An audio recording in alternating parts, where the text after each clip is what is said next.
Hey guys, you've seen for yourself that the car takes a bit of a front-end dive when you hit the brakes. That's because the front axle is doing most of the work.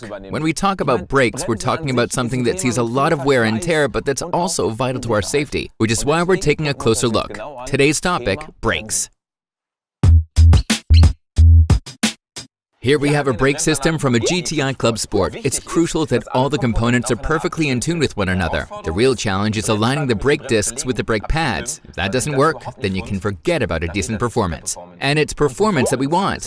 When it comes to brakes, the most important thing is the hydraulics. That's where the pedal power comes from. You have to imagine that when you put your foot on the pedal, the end point of the entire system is here on the brake disc, at best packing a weight of 1.5 tons. That's basically the same as a fully grown cow.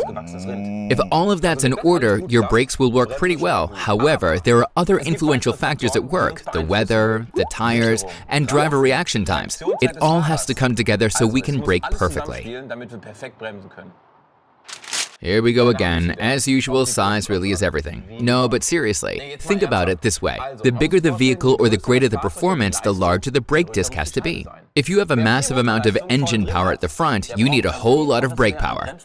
We're talking about part of your car that is crucial to your safety, so make sure you have it checked regularly. Absolutely everything related to the brakes, and only by a qualified expert. You know, those guys who actually know what they're doing. Every braking action is totally unique. There are always different conditions and different circumstances, but they do have one thing in common: temperatures of up to 800 degrees, and it peaks at 1000 degrees. Now I want to show you the difference between a new brake disc and a worn down one. The rust doesn't really tell us anything. We have to look at the grooves. They're saying, "Look out, I'm totally done, change me." Luckily, we have some little helpers like the ABS, the anti-lock brake system. In an emergency situation, this helps us steer when we apply the brakes. It's pretty handy, I'll tell you that much. We've also got the brake servo. This simply applies more power on the brake pedal. After all, not everyone has thighs as huge as mine.